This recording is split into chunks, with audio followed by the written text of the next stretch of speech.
Coming up today on Locked On Texas Tech, Maple Mania helps get you close in Austin, but not close enough. And now Mark Adams and the Red Raider basketball team back in Lubbock and balling with the Bears as Baylor comes to town with Tech still looking for Big 12 win number 1.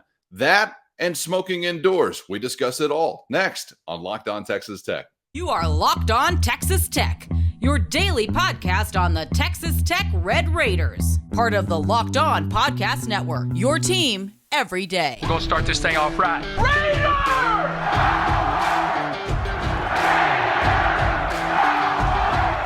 Everything runs through Lubbock. Great to be back with you on Locked On Texas Tech on the Locked On Podcast Network, where it's your team every day on YouTube or anywhere you get podcasts. He's the only Chris Level. I'm Casey Cowan, and today's episode brought to you by LinkedIn Jobs. Find the qualified candidates you want to talk to faster with LinkedIn Jobs. Post your job for free at linkedin.com/lockedoncollege. That's linkedin.com/lockedoncollege to post your job for free today with LinkedIn Jobs. Terms and conditions apply. Chris, great to be back with you once again, my man. And of course, as we've said already before, I may use this line a time or two this season. No rest for the weary in the Big 12 Conference. We are reconvening here this week, still in search of win number 1 in Big 12 play for Mark Adams and the Red Raiders. And to kind of give you an idea of where we've been, if you just woke up from a Red Raider coma or something like that, I thought in your road loss, you had me feeling about as good about your team as I had in a month. So that's to tell you something as to where we've been here recently, right? But a valiant effort in Austin. Unfortunately, you come up short, but man, I can't ignore some of the exciting things I thought I saw from Tech on the road. Yeah, you know, it's the Red Raiders have lost 5 in the Big 12, and 4 of those 5 have been by an average of about 4 points a game. You lose this one by 2. So you've just been right there, and this was a very difficult environment to play in. Brand new arena in Austin, and students are there and surrounding the bench and everything like that. It was a tough place to play, and then you're not real sure how you're going to bounce back from just arguably your worst game of the season at Iowa State early last week. And I thought, to your point, Casey, I thought they played well. They seemed locked in. They seemed, Energized. Energized and disciplined. I think, there was more attention to rebounding and not turning the ball over. And it wasn't perfect, and it wasn't good enough to win, which is ultimately all that matters. But I think it was a positive to build from. I know people are tired of hearing that because they just want the result. They want the results, plural. And, but this was the first game, I guess, all season that you've had your full roster available to you. Is that right? So, and again, there's going to be like this pre-Fardaws team and this post-Fardaws team. So what, because it's going to change the dynamics a bit. And but yeah, he debuted and looked really good.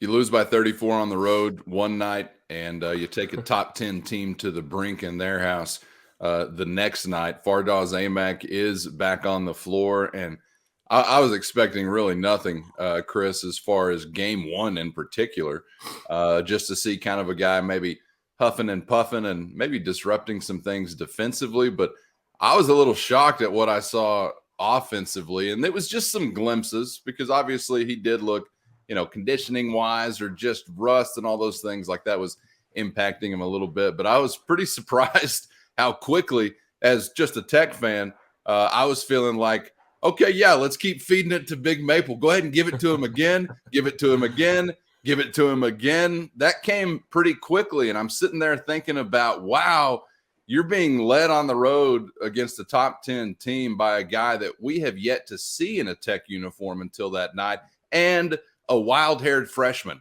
I mean, what does that tell you about the sit rep for Texas Tech basketball? I don't care how you get in games. So I really, at this point in the year, don't care who I'm looking to provide that impact. But it's kind of strange, the feeling I have thinking about a guy who's played so very little, as a matter of fact, one game, and then another guy that's really, really young, and Pop Isaacs. And I said to you last time, I think we were on the air, I'm strangely comfortable already, even on a 1-for-9 night, like we talked about the other night from Beyond the Arc, with drawing up a play for that dude. And again, he was popping in Austin, Texas. Fun to watch. Yeah, I had no idea what Fardaws would give you out of the gate here. I thought you'd break the seal and give him 5 to 10 minutes and let him kind of ease back in, and then it would be kind of a mixed bag. Maybe you saw some bright spots, but you saw some things like, okay, he's rusty, or he's not in the best shape yet, just because he hasn't been allowed to do anything. And never in my wildest dreams would I have thought he would play nearly 30 minutes and give you 12 and I think 4 rebounds, and was a key cog for you. Here was the problem, is that if you would have told me after the game one of these players would have played 28 minutes and had 4 rebounds, and then another player would have had 0 points, 1 rebounds, and would have fouled out, you could have switched Bacho and Fardaws and attached the poor stat line to Fardaws, and I would have been like, okay, well, it makes sense. He just hadn't played in a bit. So my point was there was no net gain.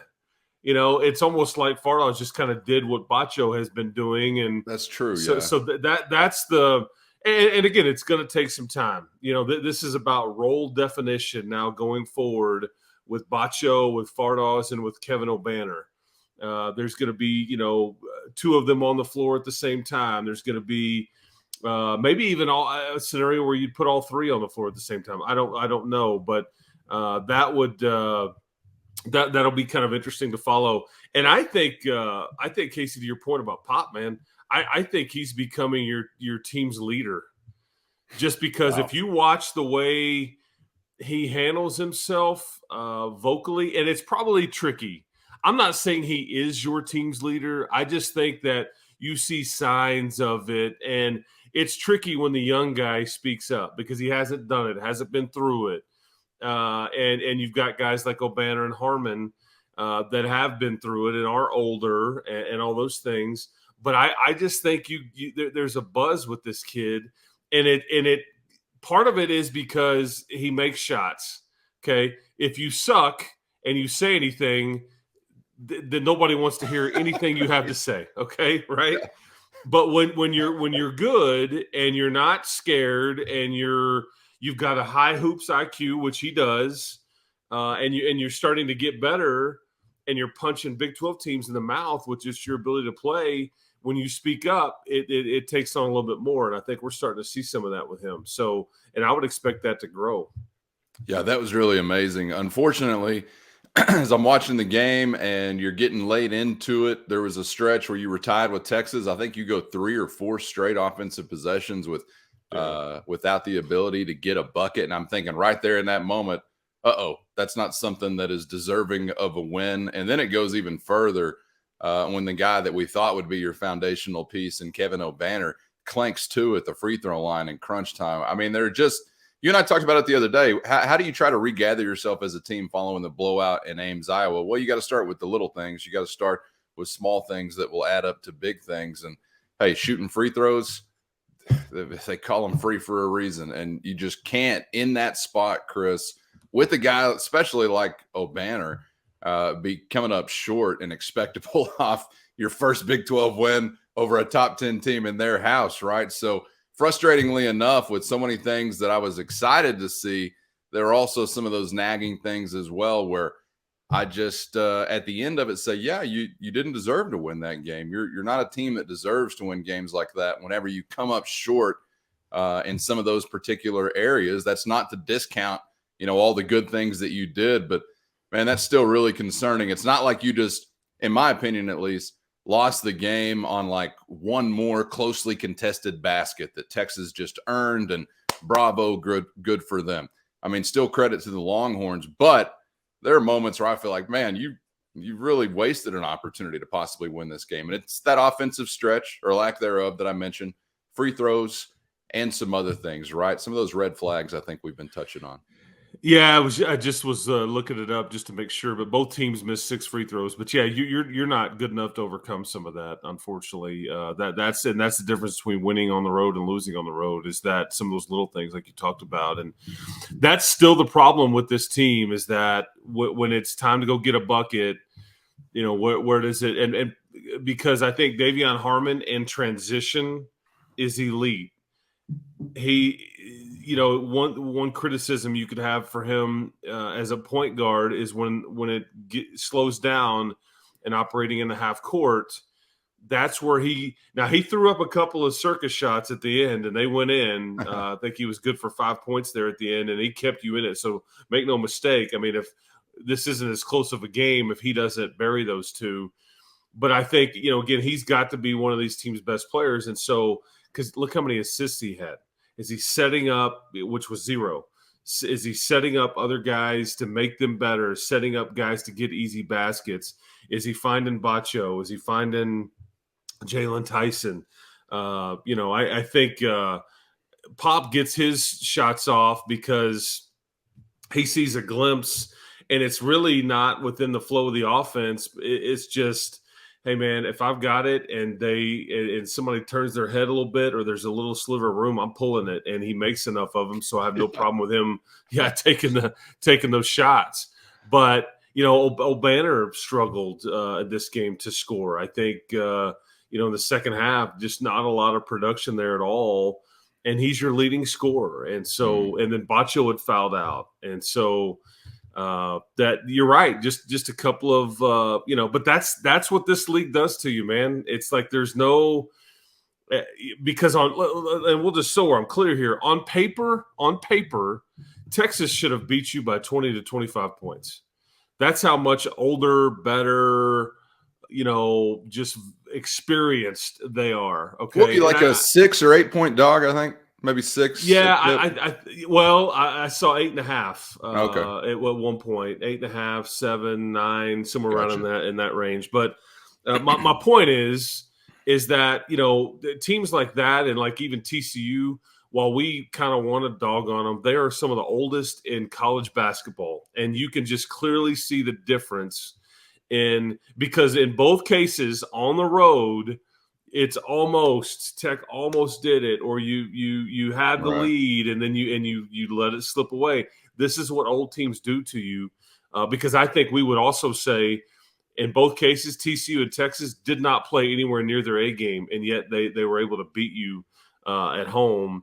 And you have to be close to perfect in this league right now with what you're trying to figure out. So Fardaws coming back would increase your margin for error a little bit. I think give you some more options and depth and some scoring and all that. And so you don't have to play as perfect if he'll round into form. But, 14 for 20 at the free throw line. I sure would have seen what life would be like if you'd have been 18 for 20 at the stripe. No doubt. Life in the Big 12, frustrating. Life just, mostly unfair. Like Barbara Walters is gone, but Doug Sermons is still here. Is there no justice? And that's all I think I'll say about that, but I don't know. We still got time left, so I may have to swing back around to it. Coming up, though, we're pivoting on to the next one because you've got a big one from your house. United Supermarkets Arena will be the scene as the Baylor Bears come into town, and we'll get you ready for Red Raiders and Bears. Coming up next on Locked On Texas Tech. But first, today's episode brought to you by our friends at LinkedIn Jobs. Are you a small business owner? Are you the hiring manager for a business? If you are, you probably already know success this year is going to depend on the team you surround yourself with, and that's why you got to check out LinkedIn Jobs.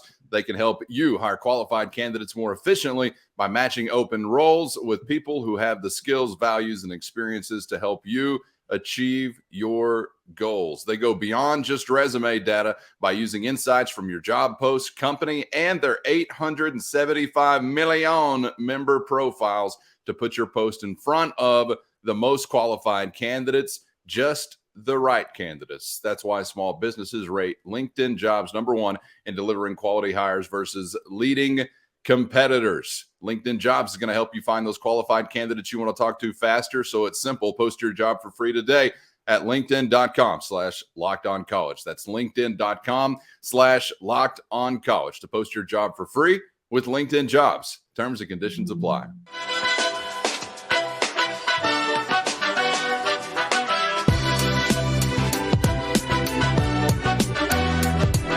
Thanks so much for joining us on Locked On Texas Tech on the Locked On Podcast Network.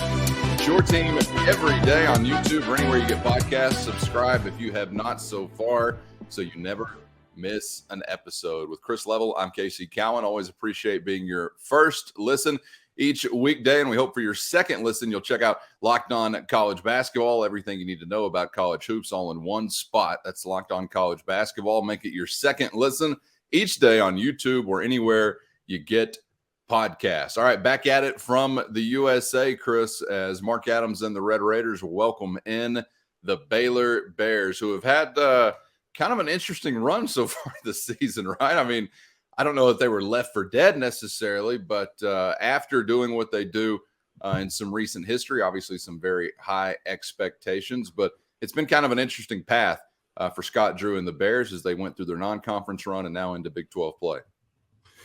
Yeah, this is a Baylor team that was picked to win the league, the Big 12 conference, and they're sitting here at 12-5 and 2-3 in the league right now. They don't have a bad loss, okay? So I'm clear. I mean, Marquette. I was trying to let's see. Yeah, they've lost to Iowa State, TCU, and Kansas State. No harm there. They also lost to Marquette, and I think it was Virginia, I think is who they lost to. But so no bad losses. What you have going on with Baylor, I think, is interesting is that they have elite guards, okay, LJ Cryer, Adam Flagler, and then they have this super frosh freshman, diaper dandy, whatever we want to call him, in Keontae George. This will be the battle tonight between two of the best freshmen in the Big 12 Conference, between Pop and Keontae George. And I think it's fascinating because I wonder because I think George is the Bears' leading scorer. And I wonder if there was this this period of time to where Flagler and Cryer, who are really good players, have won a lot of games and are old and experienced, if there was kind of a, hey, young fella, we're going to defer to you. It's going to be the best for the big picture, and we're going to be better off for it. So we're going to learn how to play with you instead of you learning how to play with us because you're very talented. I mean, he could be one and done for all I know. I don't know, but he's a very talented combo guard and out of the Metroplex area and all those things. One of the most highly recruited guys in the country last year. So I wonder if that was the conversation. I don't know. I'm just guessing because he's a leading scorer. That surprises me a bit. And as good as LJ Cryer and Adam Flagler are, I'd almost think they'd have to be okay with, hey man, let's let you do your thing. Let's let you figure this thing out. We're here to help, kind of deal, instead of, hey man, right on these coattails, young fella. So, but Scott Drew's really good at what he does. It's they've been very consistent. They're going to be heard from when all is said and done here. I don't know if you saw their game this past Saturday or heard about it, but the lights went out at the Farrell Center. So they're beating up Oklahoma State, and then literally the electricity goes out in the arena. And so they have to pause it before they resume. So they weren't allowed to kind of finish the game in rhythm and all that. So I thought that was fascinating because Baylor will be opening a brand new arena next year. But that's what the Baylors are coming off of is a trouncing of Oklahoma State in a kind of a delayed type game there in Waco. Yeah, and if the lights go out in your house in Waco, you're just hoping the ATF ain't outside cutting the line. So just good news in general that it was not another standoffish type of situation there. And, I think as far as arenas go, probably no program in the Big 12. Maybe the recent national title winning program in the world is champing or chomping at the bit more so than Baylor for a new home, right? That place is a dump. Yeah, you know what they say Waco stands for? We ain't coming out. A lot of resolve in the Wacoans. Yeah, no, that's golly, Calvin. How long ago was that? Was that late 80s, early 90s? I was over a fortnight ago. I know that. Okay, yeah, it was a long time ago. Yeah, Google it if you don't know what we're talking about. Where do you? They have TV shows about it now, and that's everything. right. Made a lot of money off of that. Right. Where do you see kind of the level of physicality or defensive toughness from this team compared to some recent years? Because man, they've really been a team that in some recent years could just flat out beat you up. Yeah, well, they don't have like a Mark Vital. You're talking about Baylor, right? Yes. Yeah. Yeah, they don't have a Mark Vital type. They don't have, Jonathan Chachua. He was the guy that just totally wrecked. I mean, just a terrible, sad injury last year. He's still, I think they're hoping that he will be back at some point in his career. It was kind of a Bryce Ramirez situation for him. If we could you just being on a team and just kind of, the hope of playing is we'll take it. But as long as you can walk and run and do some of the things, right. But he added a lot of toughness to their team last year, I guess was my point. And, they've got a kid by the name of Langston Love. They've got a kid by the name of Jaylon Bridges that transferred from West Virginia, what is fascinating is Texas Tech was kind of in the mix there. I think Jaylon Bridges was interested in coming to Texas Tech. It wasn't a fit here, I guess. But so he ends up in Waco.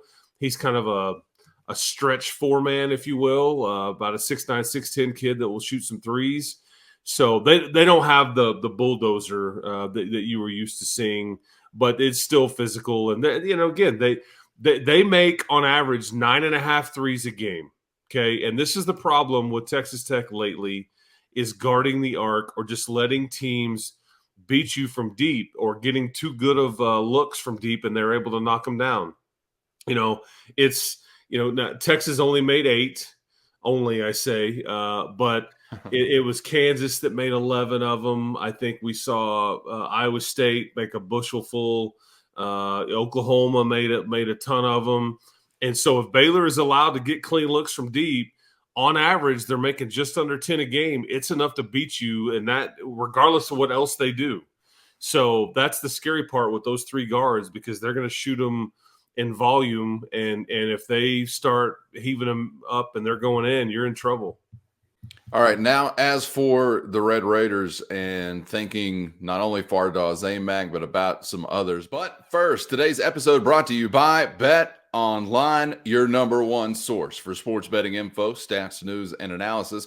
Head there now and get the latest odds and trends for every league out there. Pro football, college basketball, NBA, all the way to soccer, tiddlywinks, underwater basket weaving. That's a popular one. They've got it all covered at BetOnline. And also, if you're loving sports podcasts, you're going to find more of just that at BetOnline as well. Always the fastest and easiest way to keep up with your favorite events and your favorite teams. Your HQ for live betting stats and scores, now with more props, odds, and lines than ever before. So head over to the website today or use your mobile device to learn more with BetOnline, where the game starts. Now, as for the Red Raiders and thinking not only Fardaws Aimaq, but about some others, but let's start with Big Maple, because I think he's the most interesting angle right now, at least to me, because I'm trying to pace myself, Chris, and I would wonder if probably a lot of other Red Raider fans might feel the same way, to where you look at a guy making his return,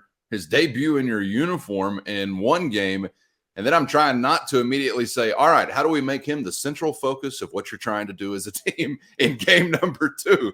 I don't know. Maybe they do want to hit the ground running, because they've talked a lot about, like, how long will it take for Fardaws Aimaq to kind of integrate himself? And it seems like they've been pretty bullish on that timeline. But I am curious, how do you see it playing out for him back on the court in game number 2 with the Red Raiders? And can he take on a bigger chunk than he did the first time out?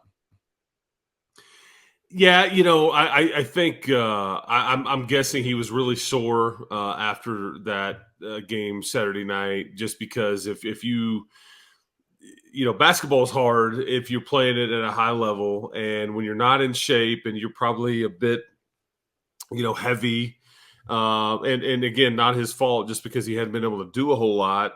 I'm guessing there was probably some soreness, and then what you're going to deal with tonight is he's going to get quite the ovation. He's going to have to fight the tendency of not wanting to try to do too much in front of the home fans for the first time. But he can absolutely help you. He's an enormous individual. I mean, he looks really, really big out on the floor, and I think he's got a soft touch. So as long as but you could tell, is he as quick as he needs to be? Is he in shape as much as? I mean, there's plenty of rust and plenty of things to kind of still try to sort through there. Because he has said it may be a couple of 3 weeks before I really kind of get back into doing this how I need to or what I can. But you can definitely count on him, I think, to score and create. It's just I was almost not uncomfortable. That's not the right word. I was just almost shocked about the 28 minutes. Just because I thought he would be eased in, but I don't know what I don't know, right? I mean, if he's cleared and he's been, they've been waiting, and then Bacho gets in foul trouble, which is like, well, okay, now it's needed. Now it's not just, yeah. So, but you saw like Elijah Fisher didn't play. You saw, I think, Kerwin Walton obviously didn't play. DeMarion Williams plays about 4 minutes. Robert Jennings plays less than a minute, but that you're starting to see the rotation really, really shrink. And now for some guys, it's really going to when he comes back, now that he is back, I should say. Need Elijah Fisher to just hang in there. I keep reminding myself he'd be like running track and field, I guess, this time of year or something. But I don't know really, Chris, like if Maple is back in the picture and say Bacho's not in foul trouble, from a depth standpoint on that bench, as it applies to that front court, I don't really feel as much urgency to be like, Robert Jennings, we really got to get you to come along. You want as much as you can get, obviously, but it seems already like a little bit more of a luxury just to have the two guys you plan to really go with on that front line available to go with on that front line. So don't want to put too much on the shoulders of Aimaq, but hoping for good things in his home debut as a Red Raider. Chris, where do you think otherwise, either as it relates to the matchup or, looking inward if you're Texas Tech, what are some things on the big board for Mark Adams as far as trying to put together a winning formula? Yeah, there is because there's only been one team in the Big 12, I think, that started out 0-5 and then still made the tournament. That was Oklahoma State and Brad Underwood's only year there. And ironically enough, their first win that year was against Texas Tech. I remember it was an 11 a.m. game, and I remember they were 0-5, and you I think it was Beard's first year, second year. Wasn't the Final Four year, I don't think. But anyway, I remember him talking to his team before the game, and he's like, fellas, he had his team out here at 7 a.m. shoot-around. They are hungry for a win. They are desperate. And you better, whatever. And they came out, and you look up, and they're up like 15 points, just right out of the gate. They just kind of blew you out. It was painful. But so that's the only recent example of a team that got into the tournament that started out a season like this. It doesn't mean that you can't. I think the Big 12 is actually better this year than it has been, numbers-wise, data-wise, all that stuff. I think that there's a chance if you were 7-11 in the league, could you maybe have an argument? I mean, again, that depends on what everybody else is doing, but I say all that to tell you, you got to win one, man. And everybody's talking about the tournament and what record you have to have. And here I'm doing the same thing. But bottom line is you got to win the first one before you can do anything else. You've got to figure out a way to win a Big 12 game. And there's no magic. There's no magic to this deal. It's like you don't.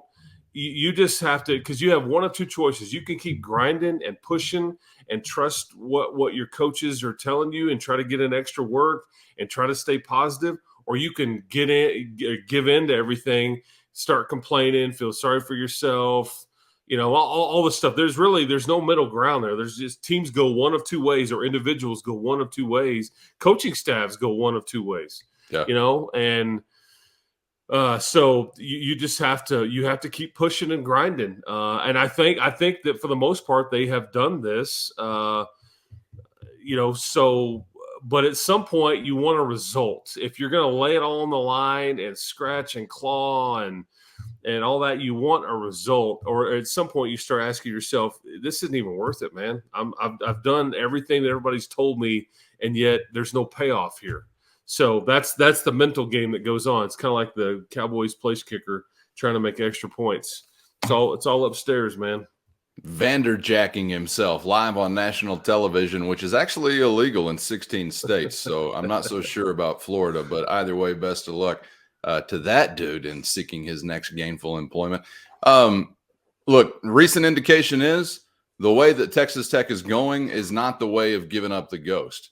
You wallop by 34, and then you do what you do in Austin. And I know that's when you're going to be amped to play anyway, because it's the Longhorns on the other bench. But I liked the most recent indication as to whether or not they're still engaged or still trying to put into the process, or if they're checked out. Certainly didn't seem that way. We mentioned Pop Isaacs doing his thug dizzle and continuing to do so. And by the way, Chris, you'll be glad to see, I don't know if you saw it or not, but I did reach out on behalf of Locked On Texas Tech to Mr. Isaacs, Richard Isaacs, Pop's father, who is the #1 Locked On Texas Tech Twitter follow of 2023. I invited him to the Robin's Nest and to the Waylon Jennings Museum/liquor store whenever he's ready. So I'll give you a heads up whenever he gives me a heads up, so we can make it a family affair. But I know Pop's going to continue to do his thing. And I'll tell you one guy leaving the last ball game that I hope continues to do his thing in the way he did it the other night. Jaylon Tyson seemed to have a bit of a flame lit under him in Austin. Great I hope point. that continues. Yeah, shout out to Mr. Isaacs, man. Hashtag Zorro. Hey. Keep doing your thing, man. Yeah, love it. Yeah, that's right. Love it. Yeah. The Jaylon Tyson component has been an interesting he's been an interesting player to follow for you this year. I thought at times he would be one of your primary scorers. I think he's not ready to do that quite yet. I think he can score for you. But here was where he really helped you the other night. And if he can do this consistently, I think it totally changes who you are as a team. He just crushed Texas on the glass. I mean, he had his first career double-double. And I think if he could concentrate on, like, look, I can beat you now, okay, by rebounding and not just by trying to put the ball in the basket. I can help my team and help the entire situation out by just chasing after the ball and really caring about it. And he was a monster on the glass the other night, and it made a difference. You got extra possessions out of it. You had more offensive rebounds because of it. You doubled up Texas in second chance points, I think largely because of you winning the battle on the glass, and Jaylon Tyson had a big reason or big hand in that. So if he can continue that, man, I like it. I hope it can. And I think that's it just shows there's too often with young basketball players, and he is a young one. We forget about that. I mean, he's a freshman too, is that people just associate, I'm only any good if I score, period. They don't care about if I gave up anything on the other end. They're not worried about, can I beat people with a pass? There's a variety of ways to excel and be good as a player. And I thought JT the other night, man, he beat Texas with the rebound for much of the night. And I thought, just keeping possessions alive, all that stuff. I just thought if he'll lean into that some, I mean, look out. I mean, because that, again, it changes the dynamic, because Kevin O'Banner really has been your one guy that you trust on the glass. And then Bacho was in foul trouble and largely out of the game with much of the second half left because he fouled out, but JT picked up the slack. So hopefully we see that again, because in the Big 12, man, you need guards that can rebound, period. Yeah, I thought Tyson looked like he was, I don't know, just playing with some confidence, shooting with some confidence, things like that. Something was different. I don't know if it was the Longhorns that had him fired up or what it was, but would love to see that duplicated in Lubbock against the Baylor Bears. Can't wait to get down to business and see if Mark Adams and the Red Raiders can crack that seal and break on through to the other side. Big 12 win number 1. Call me Sergeant Bilko because we're going for 1. We're going for 1. Chris, when's the last time you've been to the Robin's Nest to shoot a little stick? Your Robin's Nest regular? I'm not familiar with where you are talking about. This is a true story. I don't know where is the Robin's Nest. It's going to be roughly around Marcia Sharp and Slide Road. Okay. Now in a haze of Marlboro Red smoke. Now I what's the place on Slide Road that was the karaoke bar back in the day? Big hat tip from Locked On Texas Tech to establishments that still allow a cigarette smoker to smoke indoors, because the Robin's Nest and various other establishments mentioned are going to be that type of place where you want to take an extra change of clothes because you're going to need to burn the ones you wore there when you leave there. That's one of my routines, Chris. I just strip down to the underwear when I leave that place. I just leave a pile of clothes right there in the floor for the next man that's looking for a change. And that's a little just general life advice from Locked On Texas Tech. All right, Chris, I can't wait for hoops action coming up. Maybe Texas Tech will make it happen, getting that win column in the Big 12, but otherwise, in the Big 12 conference this week as well, we may have something interesting to discuss. Could be talking on the next episode of Locked On Texas Tech, maybe about a Big 12 football schedule coming our way. Yeah, I think you're really in the sweet spot. I'm not going to be surprised at all if the next time you and I talk, we're talking about Texas Tech's 2023 football schedule. I can just tell you that about 2 to 3 weeks ago, I was told, hey, it's coming out on January the 17th. That's a Tuesday. Guess what today is? Here we go. Yeah, that's right. So did that change? I even saw that the University of Central Florida, how about them leaking stuff? Yeah, you're not even in the league, man. Know your role, okay? Stay in your lane there, Golden Knights or whatever you are. So their AD reported to a newspaper guy, it's coming out next Tuesday. And then various other folks were like, yeah, not true. It's coming out mid-January. Well, we're already past the point of mid-January here. So yeah, I think it may in fact be here the next day-ish when we get that schedule. And I'm looking forward to it. I'm ready for it to be out, ready to digest. When's your bye week? Who are you not playing? And again, if you don't remember, I don't believe you're playing either one of the Oklahoma schools. I've been led to believe you're not playing Iowa State.